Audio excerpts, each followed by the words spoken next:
Management Association. We welcome you for this webinar which we have organized today. As many of us would have seen in the email and WhatsApp correspondence, this is one of our first efforts to have a series of webinars for the benefit of the members of Bombay Management Association. I'm Professor Mani. I happen to be the Vice President of BMA currently. And today's seminar is being led by one of our very senior members of BMA and a very well-known person in the field of IT, internet, digital, Chintan Oza. So Chintan, will you just raise your hands? We all see you on the beach, but we know that you are very much ready to do this session for us. Those of us who don't know Chintan, will you just raise your hands for us, Chintan? Chintan, do you hear me? Yes, I can hear you. Yes, sir. Okay, great. So welcome everybody. And I'd like to first request our president, Chaya Sehgal, to say a few words and kickstart this entire series of webinars under the auspices of Bombay Management Association. Over to President, Madam.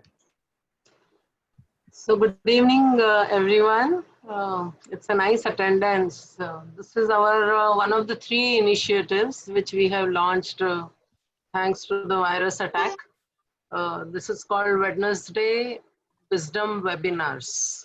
There is another initiative which yesterday we launched. We called that Link the Chain Virtual BMA Connect. And there is a 3rd initiative which is ongoing, which is Break the Chain and Leaders Speak, where we are accessing, the write-ups and the tips from the experts of different domain on the leadership challenges and the opportunities which this pandemic has created for all of us around.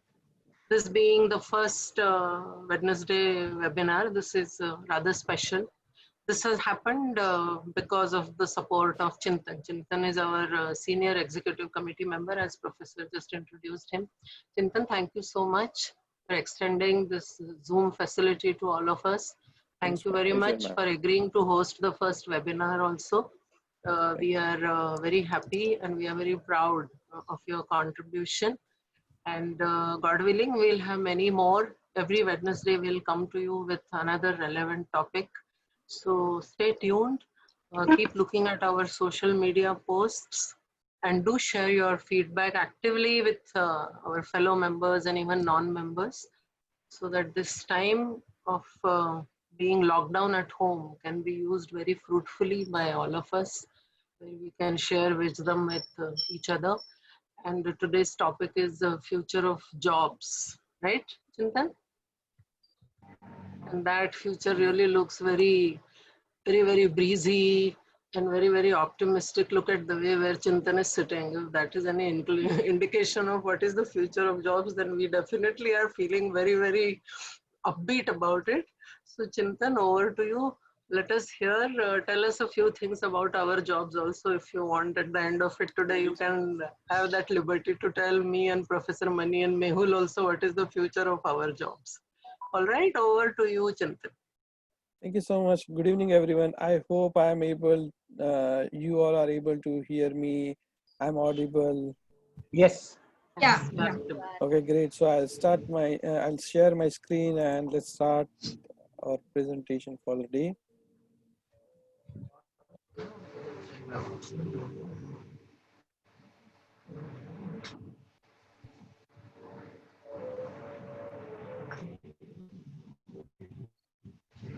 Wow.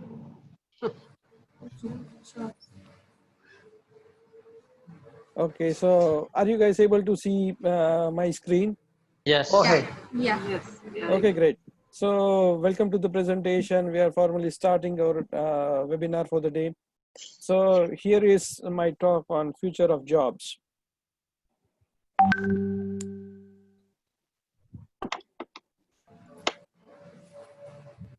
Okay, so this is the visual summary of my career of 21 years. These are the, on the bottommost part, these are the education institutes who has shaped my education. Next layer, the second last layer is the certifications which I have pursued. Second layer from top are the professional organizations I work and volunteer with, and on the top are my employers whom I have worked with. And on the top right, yes, I have donated blood for 32 times, and I encourage you to donate blood as and when time permits or there is a situation. So I would request everyone to donate blood at least once a year. Okay, so here is our agenda for the day. Let's get started. So the agenda consists overview of rise of technology, then we'll visit new jobs which are being created by disruptive technologies. What is the forward path, and then we will have question and answer at the end. So does it sound interesting? Yeah, very much. Okay, great. So how many cricket fans in the house today? Oh, Lakshmi is raising hand. Who else? Let's come in. Please unmute and speak up. Let's make it interactive because I don't want this to be a monologue session. Kindly speak up. I mean, who all are the cricket fans in the house? Vinay here. Yes, Vinay. Oh, great, Vinayji. Great. Okay, so this is a picture from cricket, right? And what is he doing? He's taking the guard. Taking guard. Taking guard. Okay. Anyone else? Lakshmi, what this guy is doing?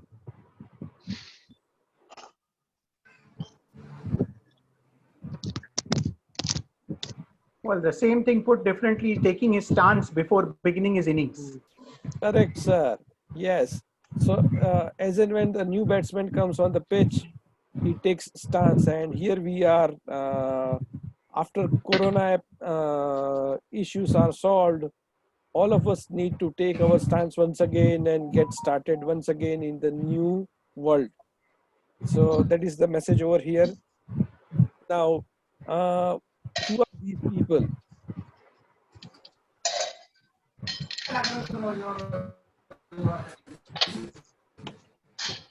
I request everyone to unmute yourself and please be responsive. Please share whatever you feel. Different professions. Different professionals, right? Yeah, thanks, Naman. And They are all from the service industry mainly. mainly. And what is this? This is change to automation, digitalization. So this is the impact, right? So robots are rising, digitization is coming up, AI is on the rise, and a lot of things all of us are hearing. And that is where we feel that, okay, fine, in the queue for job, human would be one of the person who would be standing, right?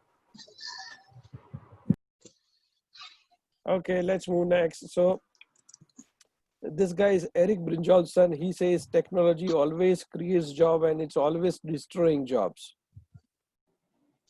So that's indeed, I mean, correct and inspirational part. As we go through the presentation, you all would realize that yes, technology has created jobs. It is not only destroying jobs, but also creating new avenues for all of us. And how we can pursue these avenues, there is a message in this presentation. Okay, can you guys tell me what is this? Yes. Cleaning the window pane. Okay. Opening the window panes. Okay. Okay. Anyone else?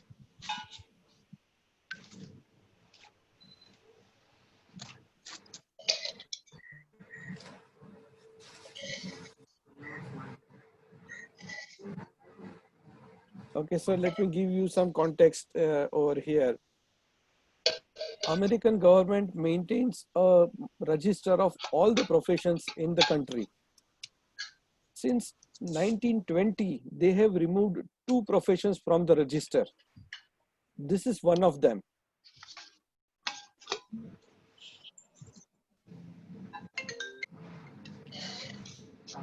Go ahead, please try. Please tell me what this picture suggests.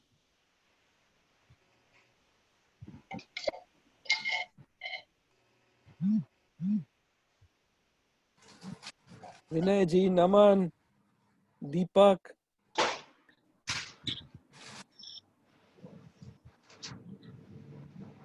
Okay, so let's not invest more time here. The profession is timekeeper and the job is as and when.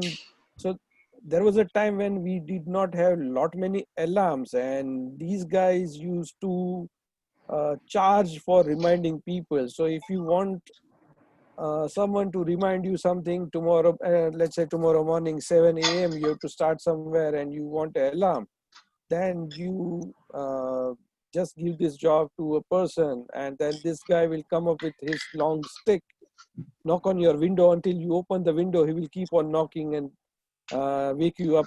So that is the kind of job of a timekeeper. That Very has been interesting. put off the jobs register. So this has moved out now. What is this? Air hostesses are in school.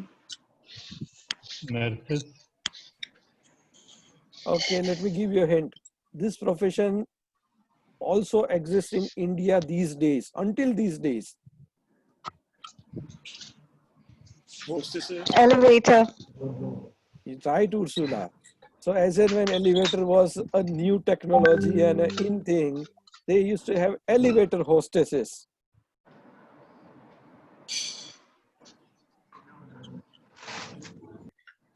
I'm not, I guess most of us haven't traveled using this thing. How many of you remember this? What is this? Air ticket. Professor Mani, Air ticket. air ticket, right? So now the entire schema has changed. None of us, most of us wouldn't have traveled using this booklet. In fact, I'm I've sure. preserved just one for nostalgia. Yeah. Most of us haven't used this device as well.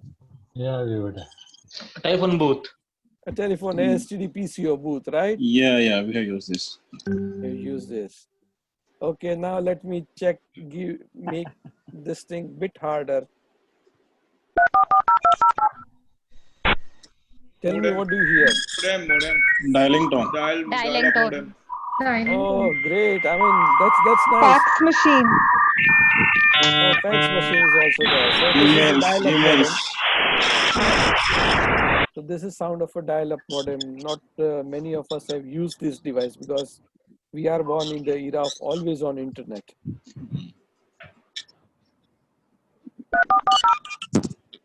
Okay. So this is the statistic for Apollo mission. The Apollo guidance computer had 2 megahertz of CPU speed and 4 KB of RAM.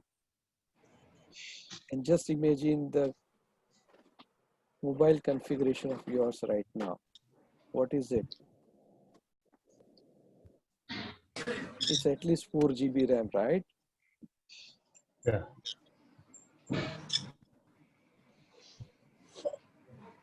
Okay, so here is some technical gyan for all of us. So every year Gartner releases a hype cycle for emerging technologies. They plot various technologies on the horizon in 4 to 5 stages, and they share where do they stand. So based on various parameters, they plot these technologies and then they publish the hype cycle.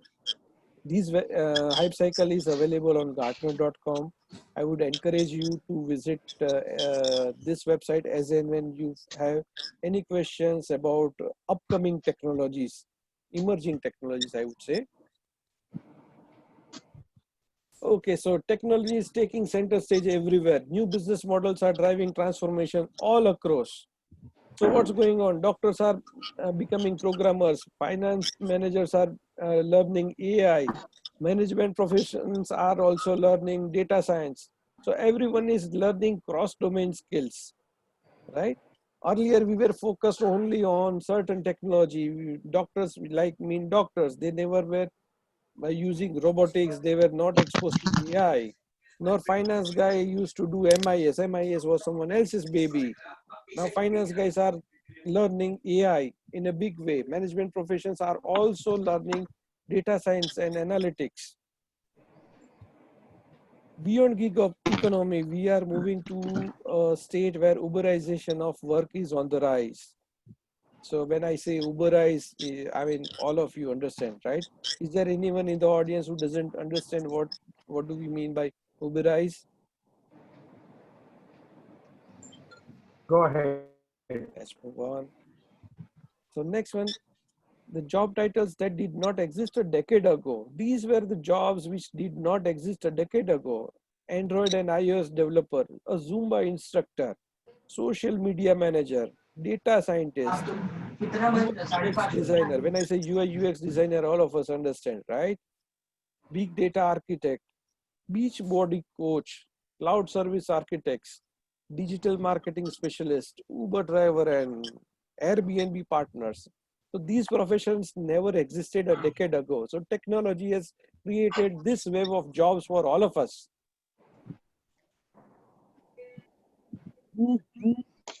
Recently, Dell Technologies has published a report. So this slide also has got a link to this news item as well as the report.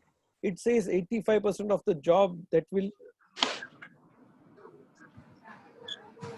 exist in 2030 haven't been invented yet. We are just a decade away. And this is a statement, right?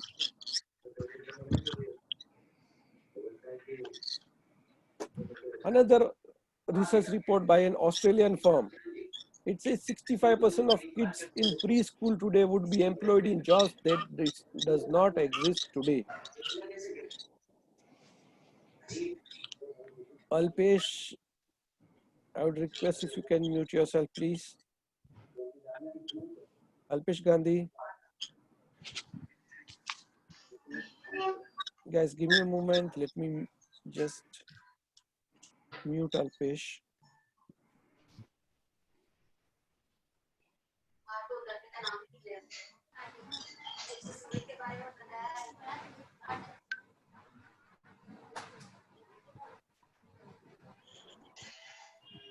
Okay, let's move on.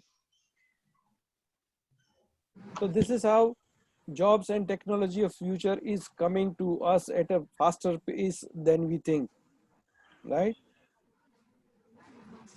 So what are these new jobs? Next Gen Connect. So with rise of 5G, there would be new solutions, new enterprise use cases which would be on the rise, and solution architects for these next gen technologies, wherein 5G and blockchain, 5G and AI, 5G and cybersecurity. So confluence of technology would happen, and professions having expertise in multiple technologies would be in demand. Next one is data strategists. All of us have seen data scientists, but at an organization level, there would be a requirement of data strategists who would decide the data policy for data preservation, data archiving, data destroying, and all such activities for a larger organization. And there is one more interesting article I have kept here for you guys. This is an article from Forbes. It says that there wouldn't be any data science job by 2029. So just 9 years from now, there won't be any data scientist job required. What could be the reason? Any guesses?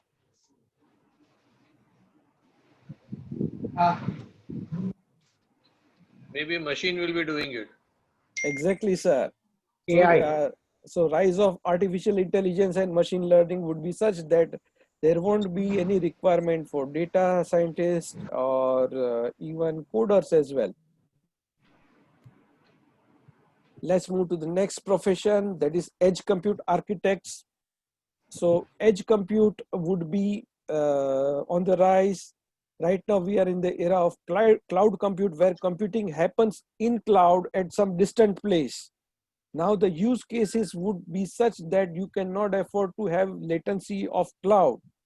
you need to have near real-time decision, and the ideal example of edge compute would be a autonomous car.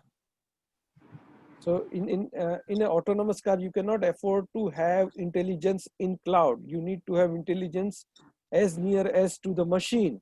So that is where edge compute would be on the rise. Architects who would be working in edge compute industries would be in demand. Next is deception agents. So everyone likes to have a friend who is their, I would say, protector and who helps them against bad guys. So these are the cybersecurity specialists who are also known as deception agents, and they work with AI and they prevent the cyber attack before it gets initiated. So that is their expertise. So they are called deception agents. So before the cyber attack is getting, materialized, these guys act and then they protect your assets and your company.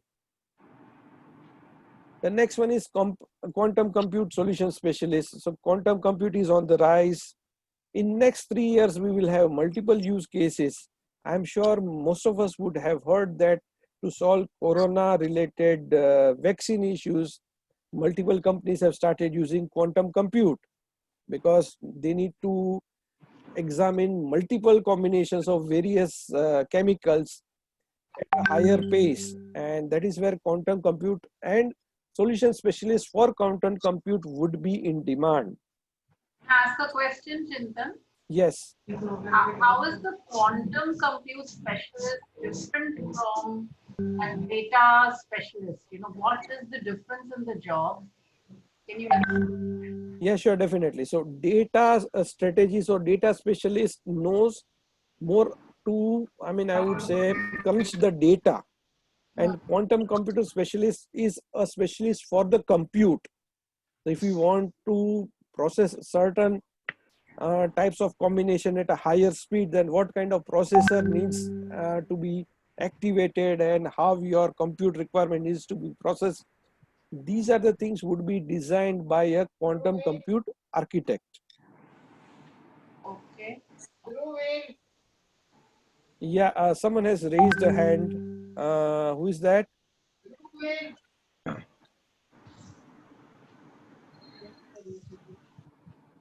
Okay. Go ahead, ask your question.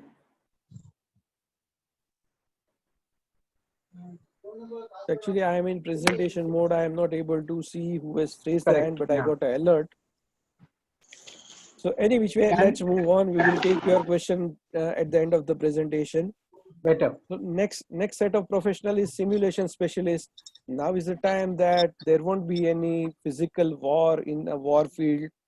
All the automated vehicles and warfares would be flying here and there, and there would be set of people who would be controlling these warfares from a remote station. So this is a kind of remote station. They are controlling an army of machines fighting some war at some location. So simulation specialist would be a job of importance because the way technology is changing, the entire way we fight war and protect our borders is also changing.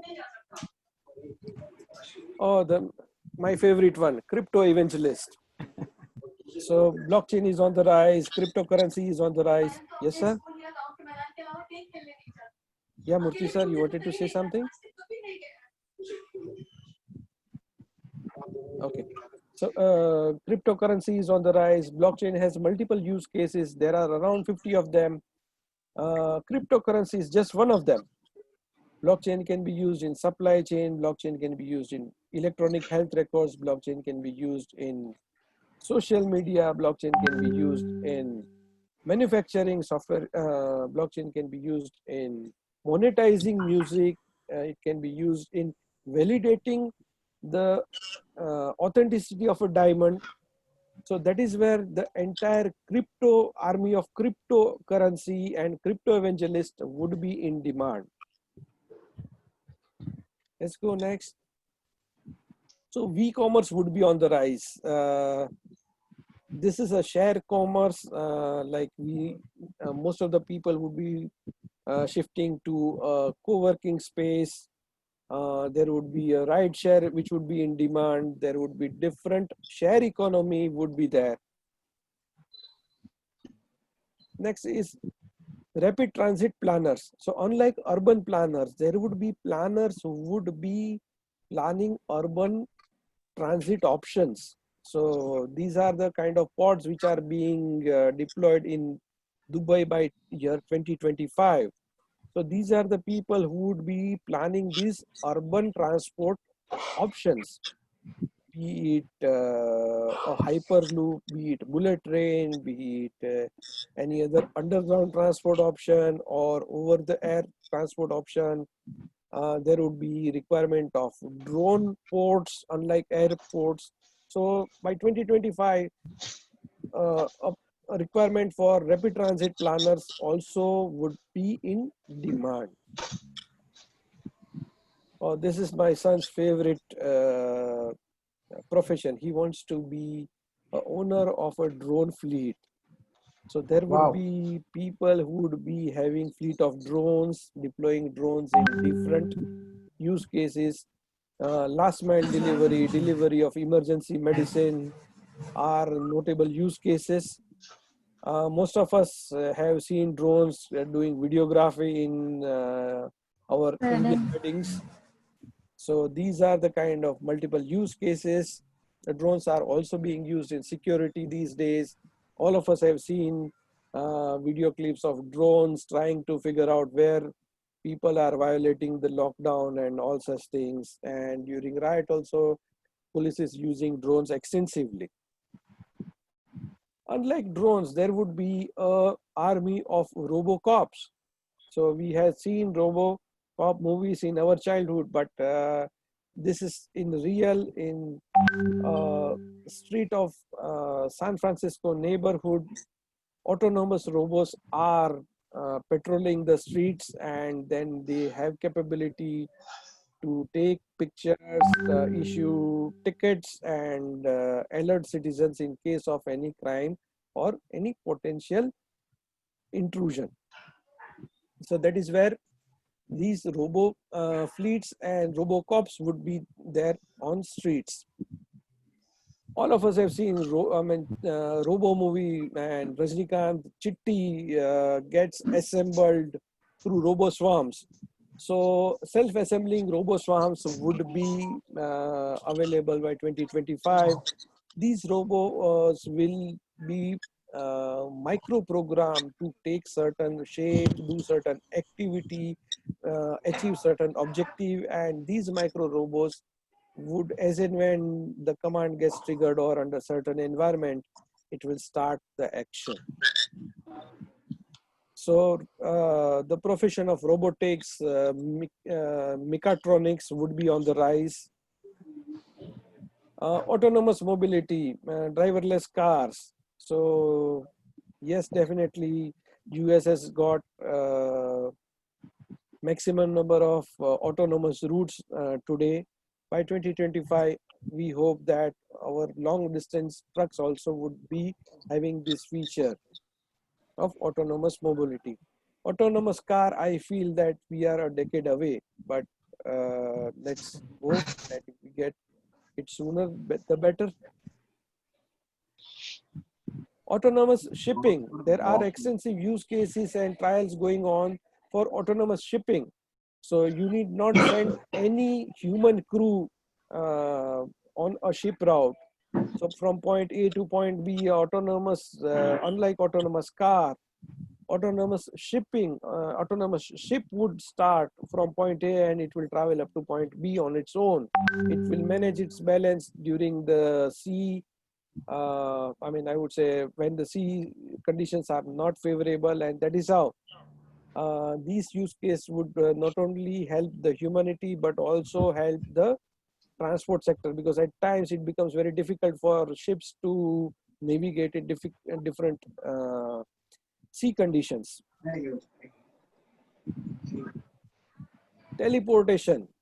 So I hope all of us know that Lok Sabha election in 2014 was the first election in the world wherein teleportation was tried by a political party, that was BJP. BJP had tried to create holograms of Narendra Modi, and that is how he used to address audience at multiple locations.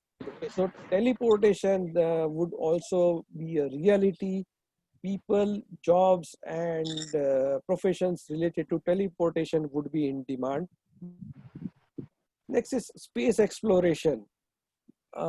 Space startups are on the rise with rise of technology, internet, compute, and connect. People have started building satellites. Also, many professions have started their startup. Unlike one of the company from Mumbai has got its own satellite in space. So this is where the space exploration and space industry is moving. Unlike 3D printing, 4D printing would be there, and as well as 5D printers would also be in demand. These are the new printing technologies which would help concept of just in time, wherein there won't be any unwanted inventory which would get manufactured. So specialized use cases would be printing of a tooth.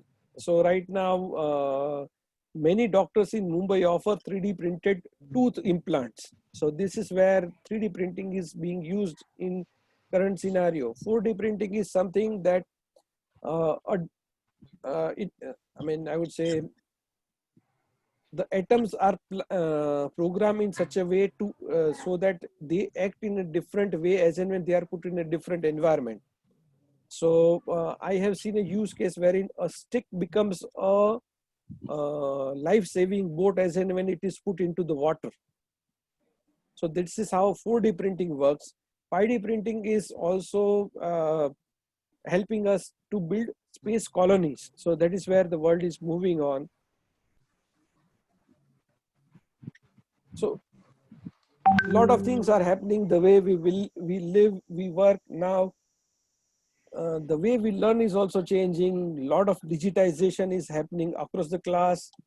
Rather than having a monotonous working where teacher speaks and all students listen, more experiential learning would be there. There would be different experience zones and digital devices which would be part of the class of next generation. Then comes human augmentation. Many people in Sweden have got their government ID implanted on their thumb. So this is where the world is moving. A lot of IDs would get implanted on our body. A lot of tattoos would get drawn on our body. A QR code will get implanted on our body. Also, human augmentation also helps us achieve which are not possible for us as a human, like Iron Man. So if you wish to fly, you can fly like Iron Man with help of human augmentation. If you want to throw a ball at a speed of 200 kilometers an hour, you can actually have a mechatronic gear in your hand, and which would help you to achieve the desired speed you wish to throw the ball.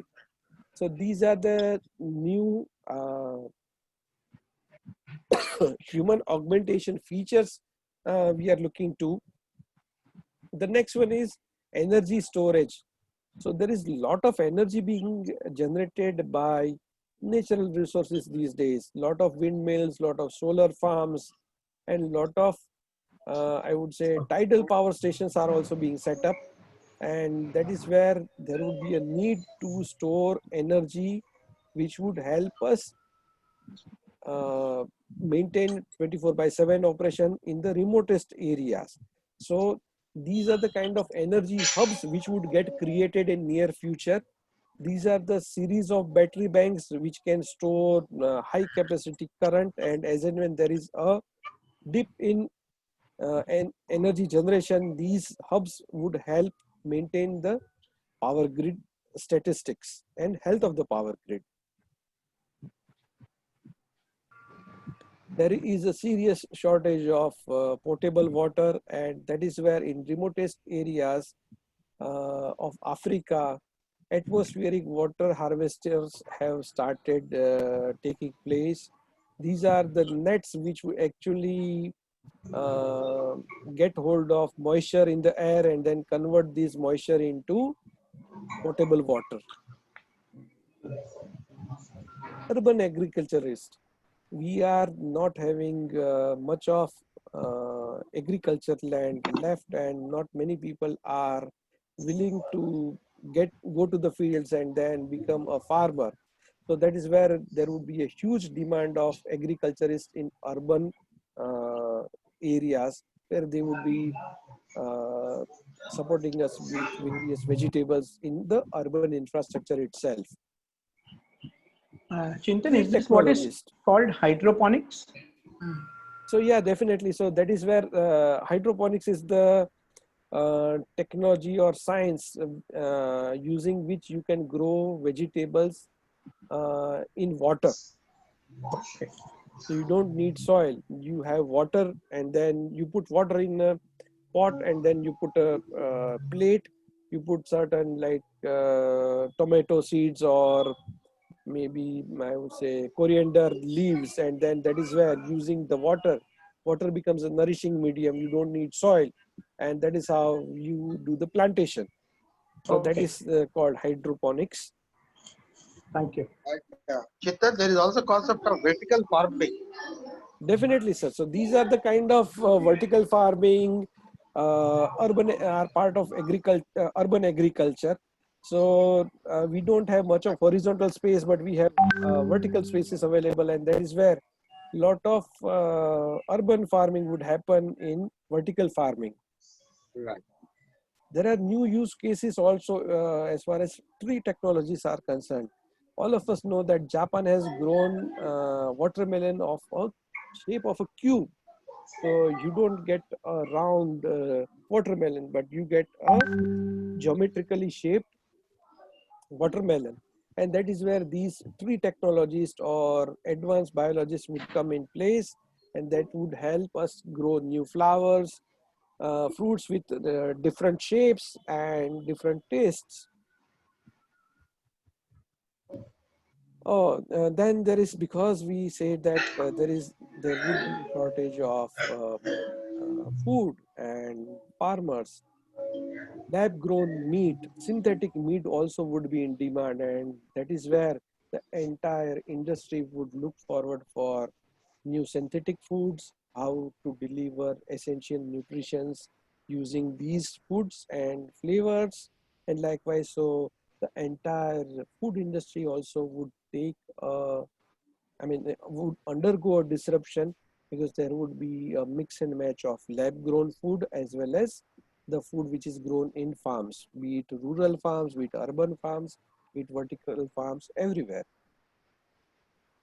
Then comes extinction revivalist. So there would be a set of people who would be working to preserve the nature. So people who are trying to serve deep sea species and the ecosystem would be in demand. Then comes bioremediation experts. These are the experts who convert plastic waste floating on the sea to oil, or they feed this plastic waste to bacteria, and for these bacteria, this waste is a food for them, and they don't harm humanity. So that is where the entire army of bioremediation experts would be in action to help us get rid of this floating garbage on the sea. Gene editors. So unlike corona pandemic, this issue, there would be a requirement of editing genes. So if we are able to edit our genes positively, then we may not get infected with certain viruses, or these gene editing methods would help us get rid of diseases which are being transmitted from one generation to another generation. So that is where science and technology is working together. One of the popular project initiative is CRISPR. So do take a time and look out for project named CRISPR, CRISPER. And there would be definitely a human touch to all this as well. That project, please, in the chat. So you mentioned some crisscross projects. Could you just? Yeah, sure. I'll do that at the end, because right now I'm in the presentation mode. Okay. So I'll be answering all the questions in the chat window. All right. I see something that Sripada has written. So got it. Thanks. Sure. So senior living specialists, there are a lot of retirements home coming near around Mumbai. There would be a requirement to attend these elderly people, and then senior living specialists would formally become a profession. All of us have got a lot of digital assets. All of us have got, yes. All of us, Lakshmi, can you mute please? All of us have got different emails, our passwords, a lot of pictures, our Google Drive and whatnot. So that is where there would be requirement to manage our digital data post our death. And that is where digital inheritance manager would come in place. Right now, there are a couple of startups in India as well. I know two of them who have started this facility that you have to check into their website every 15 days. And if you don't check in for 3 consecutive fortnights, they try to get in touch with you. They send one of the representatives to meet you in person. And if they are not able to make sure that you are alive, then they execute your digital will. So that is how the entire digital asset and the legality thereof would be taken care, and there would be professions around this area. So what is the forward path? Forward path is to embrace agility. Let us see how. These are the professions which would be disappearing by 2030 max. We don't see any computer operators in India these days. By 2030, agricultural labor also would vanish. Machines and drones would replace them. At present, multiple companies are already developing drones to spray those pesticides, so that at least the entire activity can be taken care by machines. We don't see any draftsmen working on manually, right? There are no travel agents. All of us are doing our bookings ourselves. Cashiers, you won't see any cashiers around. Bookkeepers, you may not see, because most of the library would be digital, so you may not see any bookkeepers as well. Sewing machine operators, because the entire schema of retail is changing drastically, so you won't see any sewing machine operators around.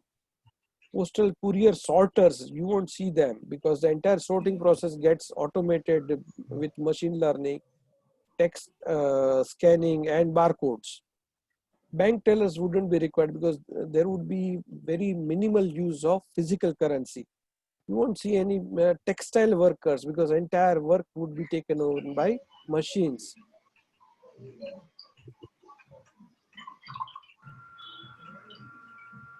You won't see any umpires or sport referees, because there would be a lot of digitization in almost all the sports. You won't see any customer care executives. All the vehicles or the cabs would be autonomous, so you won't see any Uber or Ola drivers. The entire call center telemarketing activity would be taken care by AI. So you would see calls happening from machines. They would register our feedback and act accordingly. Because autonomous shipping is on the rise, you won't see any fishermen or ship crew also. You won't see any document keepers, or you won't see any newspaper vendors, because by then, by 2030, the entire digitization would be in such a phase that people wouldn't prefer to read a paper, but they would prefer to read it on a screen. So now, what are the 10 skills which are in demand in 2020 as per World Economic Forum? So here is a list of top 10 skills which would be in demand in year 2020. In the interest of time, I'm just skipping this slide. So we would have a look at the video. We spoke about future of jobs. What are the new jobs which would be on the rise? Now let us also look at how technology is shaping up in this video. I'll play a video here.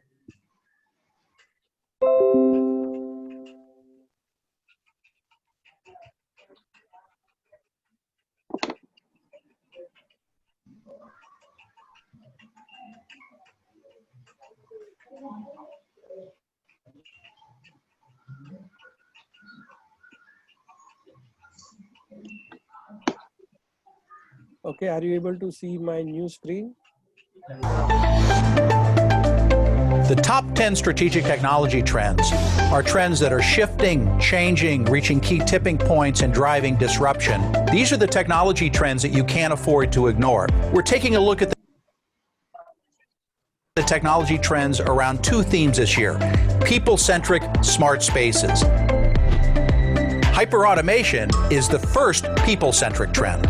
Hyperautomation looks at two things. Number one, an expansion of automation where everything that can be automated will be automated. Second, hyperautomation looks at going from RPA and task-oriented automation to adding much more sophisticated AI-based process automation and building digital twins of the organization for digital ops. For example, rental car companies are exploring how automated expert systems and assistants can be used to rent your rental car or perform some other customer service activity. The second trend is multi-experience. Multi-experience focuses on how people interact with, perceive, and control the digital world and related applications. You don't hold the computer in your hand. In a multi-experience world, the world is your computer. Domino's Pizza has invested in a multi-experience platform. It goes beyond just a mobile application to order pizzas and includes applications that go out to a smart speaker, a pizza tracker application, autonomous vehicles for delivery, drones for delivery, many other components to focus on a multi-experience for their customers. Our third trend is democratization. Democratization is about users getting easy access to technology through radically simplified interfaces and expert systems. Think of it as an amateur or a novice getting access to highly developed skills that they were not directly trained for. One example of democratization would be the use of robo-advisors. These expert systems can automatically balance portfolios and provide additional advice on how you invest. Our fourth trend is human augmentation. Human augmentation focuses on how technology is used to enhance the cognitive and physical aspects of the human experience. It exists at the intersection of many other trends: multi-experience to drive better interfaces, hyper-automation to automate more and more activities, expert systems, autonomous things. These all feed into this new human augmented experience. Our fifth trend is transparency and traceability. Digital ethics, data privacy, explainable AI, ethical AI. These are all critical issues, and they are there to try and address the trust crisis that we have today. You need to have transparency into how you use data, how you're building and training AI models and how they're used, and traceability and auditability on what happens with those systems. Our sixth trend, and the first trend focused on smart spaces, is the empowered edge. The edge refers to all of the technologies that are embedded in the Internet of Things and the world around us. The empowered edge looks at how these devices are exploding and forming the foundation for creating smart spaces around us as well. For example, with conversational interfaces, many of these systems today rely on remote cloud-based services. Look for those capabilities to be skinnied down so conversational systems can be processed at the edge, not the central cloud. The seventh trend is distributed cloud. Our distributed cloud trend looks at the next era of cloud, where these cloud services don't simply exist in a remote centralized server, but are distributed down into your data center. Distributed cloud allows you to deal with some of the potential regulatory issues, the demands of IoT for lower latency, and other challenges of the current centralized cloud model. Our eighth trend is autonomous things. Autonomous Things looks at how artificial intelligence and machine learning are enabling greater autonomous actions in physical things. Looking into the future, collaborative intelligence is being pioneered with swarm technology by the military that's using swarms of drones to coordinate battlefields or even being used in attack scenarios. Our ninth trend is practical blockchain. Blockchain is a shared distributed ledger with cryptographically signed and irrevocable records that can be traced.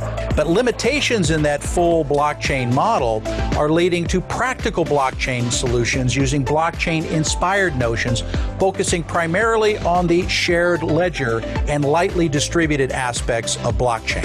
Supply chain is an increasing use case for blockchain. For example, Maersk is using TradeLens, a blockchain environment, to manage shipping manifests and other paperwork as products move through ports and through the shipping channels. The 10th trend is AI security. AI security has three key aspects. Number one is securing the AI models themselves and the training data used to support them. Number two is using AI to enhance the security tools used to defend the organization. And number three is addressing the new types of attacks where the bad guys are using AI to enhance their attack efforts. The bad guys creating phishing attacks are using the technology to gather information and dynamically generate new types of phishing attacks that look scarily like email that came from your brother or your sister or some other trusted entity. These trends are going to be the foundation for how you build people-centric smart spaces and deliver business value.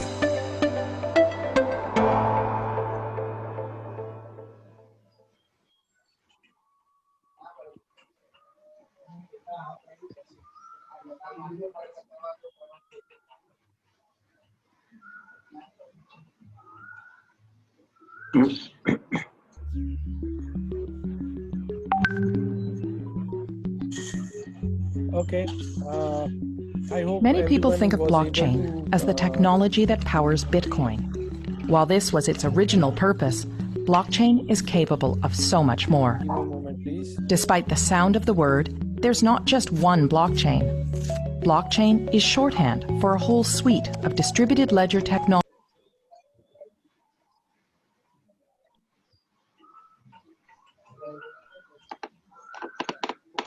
Okay, so we are back. So technology is on the rise, but we still have some time, and let us plan ahead. Not only during this period of lockdown, but now onwards, it is essential to refresh our skill, learn new technology, develop our creative thinking, develop our analytical thinking, and that is where I have listed down these 10 recommendations which all of us can practice and have a meaningful, I would say, learning in the next year's time. So we can write every day, write something of your choice, read some new book, take classes in soft skills, try to surf internet with the aim, try to learn new technology, and then teach something to someone and have a mentor who would guide you to achieve your desired results. So this is the forward path. Let us embrace agility, be adaptive, have a growth mindset, maintain inquisitiveness, have leveraging thoughts, be innovative, be transformative, and focused on why. So this is from me. I welcome questions now. You can reach me on Twitter. Let me stop the presentation here.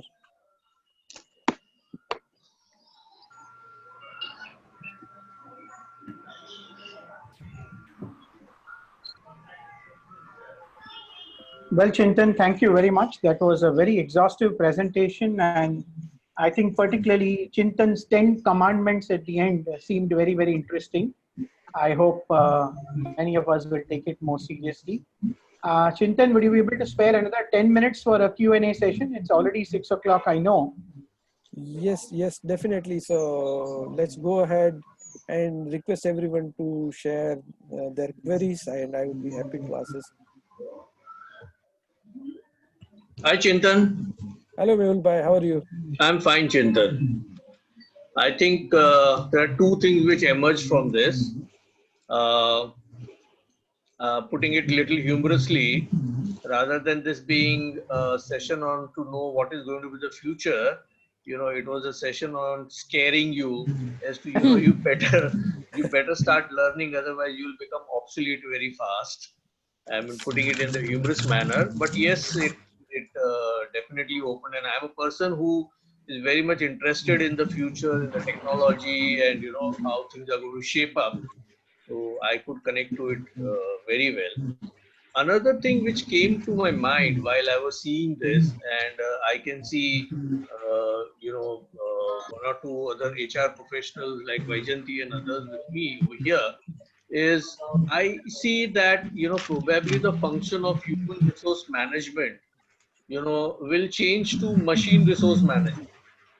Very With true. so many machines and so many artificial things and, that kind of thing happening, and only very highly kind of intellectual people working in the organization, or people who will have expertise in something, and you can't really manage them. So what's your call on that? Yeah, so definitely HR managers of future will also be managing a couple of machines, and that is how the entire workforce is changing. Yeah.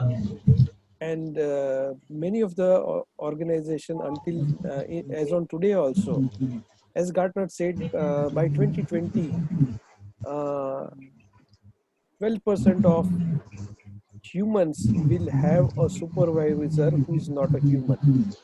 True. So as on today, it is forecasted that 12% of us have got a boss who is not a human. Right. Or you might end up having a robot reporting to you. Yeah, so I guess, in the soft skills, there will be one skill which we will have to learn, is how to work with machines. Yeah. And all this while we have been thinking that machine is our slave, and the computer will do what I tell the computer to do. But here you will have an intelligent machine, who will probably be your supervisor, who will be telling you, or maybe even, finding out your mistakes, and so that's going to be one crucial skill that we all will have to learn within the next 5-7 years. How to work with machine, how to, machine will be my team member. So Yes. how do I work with them? Yes.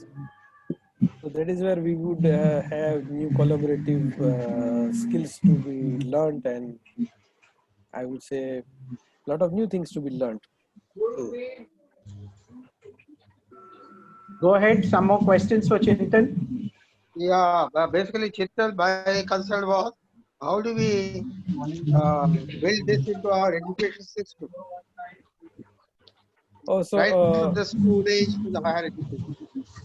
yes, so definitely. So that is something new talk I am planning, and what are the new things we must learn? And people who are already having 10 plus years of experience, the new things they should be learning. So these are the things I have planned in a different talk.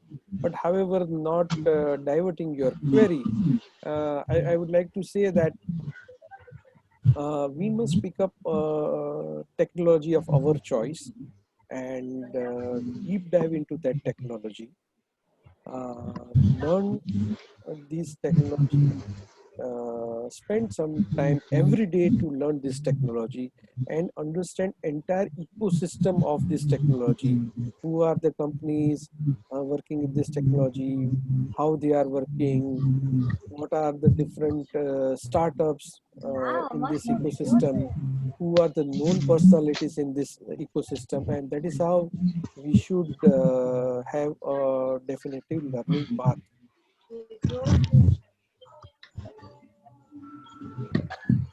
Yeah, BVR sir, I hope I was able to answer your question. Partly yes, but my concern was maybe the initiative has to start from the government, the regulatory authorities, like EGC and boards. Yeah, so Unless they they have start, already started. They have already started different curriculums on upcoming technologies. I am privy to a couple of them. I would share with you offline. Sure. Next question, please. I just have a comment to make that I noticed that in the jobs that are going to get disrupted by 2030, the job of the teacher is not there. I mean, I think, are you saying therefore this is going to be a perennial job? Because many times we hear, right, students today know more than the teacher and what's the role of the teacher. So I think that was very interesting for me and very heartening, Chaya. No? I don't think you need to worry about, because in the beginning you mentioned about, what is the future of our job. So I think as far as academia is concerned, doesn't seem to be, I mean, the ways of teaching may be getting disrupted, but the teacher per se, I guess, is very, very important. What would you say to that, Chintan? Yeah, so there won't be any formal teacher of our times, wherein teacher only speaks and rest of the guys listen. But there would be more of a participative and collaborative environment, wherein teacher would be more of a facilitator role. So teacher would facilitate using various digital tools and enable learning of the student. So teaching wouldn't be a kind of task, but it would be a kind of exercise wherein you mentor students. Yeah, absolutely. So the environment would change, the tools would change, and so as the, I would say, the classroom itself would change. So the role here would be more of clarifier, solving doubts, not the preacher as we have been used to, as Chintan was saying. Yes. So we, those of us in academics, we feel very happy saying this one line which comes from Sanskrit. You can replace, you can have 2G, 3G, 4G, 5G, but you cannot replace the Guruji. Yes, yes. So I think that's the future. That's the way I look at it.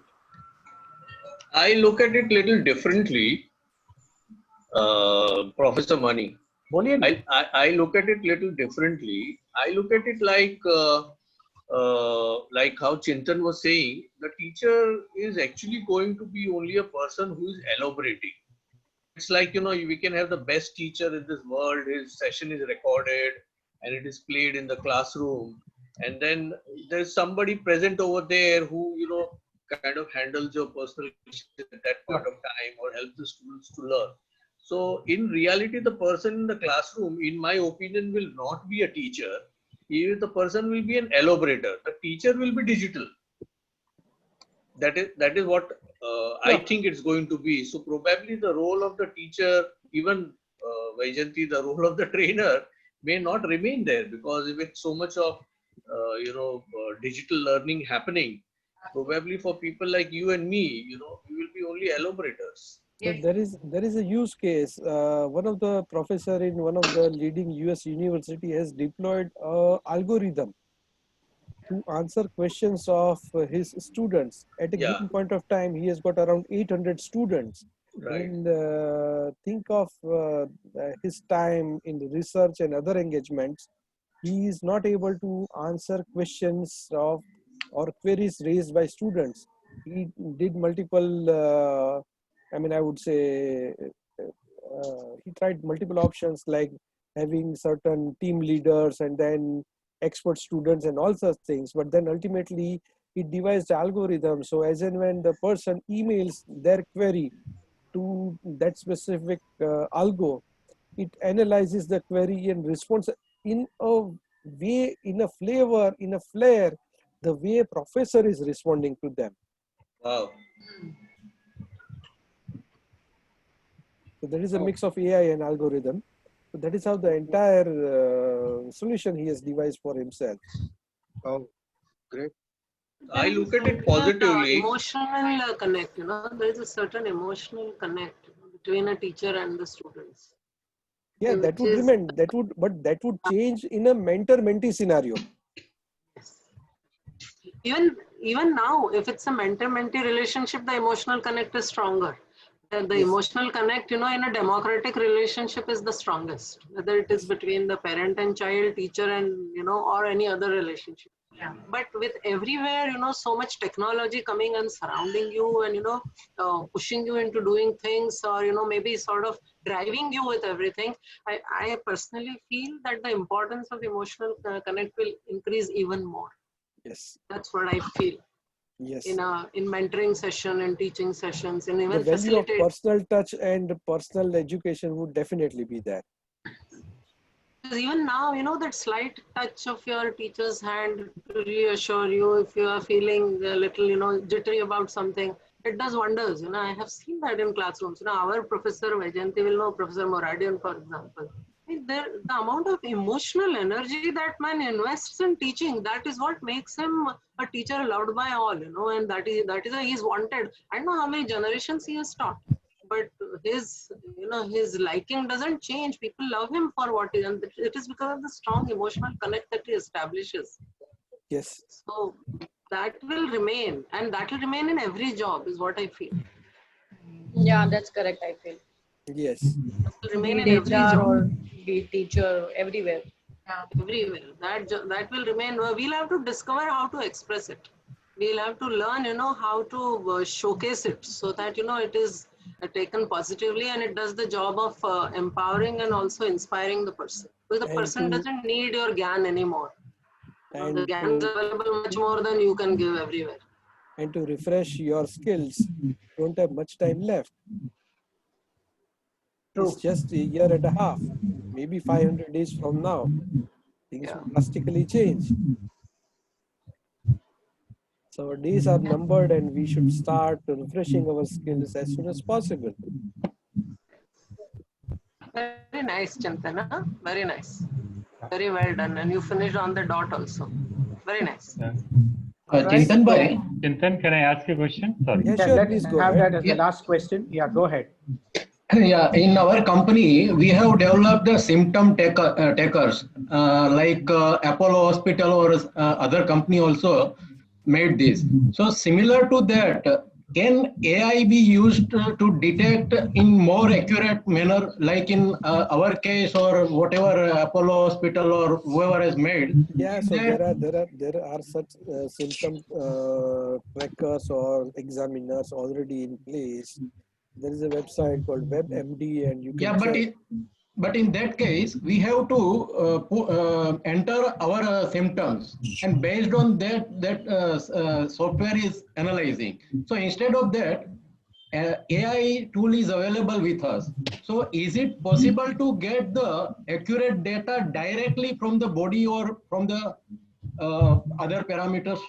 Yeah, by 2025, we would have those sensors economically available, wherein you would be able to attach a sensor to your body sitting at your home. But right now, there are not such sensors widely available. I'm just thinking, after lockdown, if any company will start acting, so that time, if any such devices will be placed at the entrance, is it possible? Yeah, it is possible. It is very much possible. I mean, I'm having some active conversations with. On that optimistic note, on behalf of BMA, we would like to thank Chintan for taking the initiative and leading this first webinar. I'm sure all of us who have attended this both on video and audio feel much more enriched, a bit scared, but also a little optimistic that the future gives us many more opportunities. Do look forward to our announcements for the further webinars to come. Those members and non-members who are still around, you might know that the next 3 days we have fellowship meets for Bandra chapter, Thane chapter, and South Bombay chapter. You can be in touch with us to get the Zoom IDs for those meetings also. So stay safe, everybody, and stay blessed, and have a great evening ahead. Thank you, sir. Thank you. Thank you very much. Thank you. Bye-bye. Bye. Bye. Thank you. Bye. Bye. Thank you. Thank you. Thank you. Thank you. Thank you. Hello. Hello. Hello.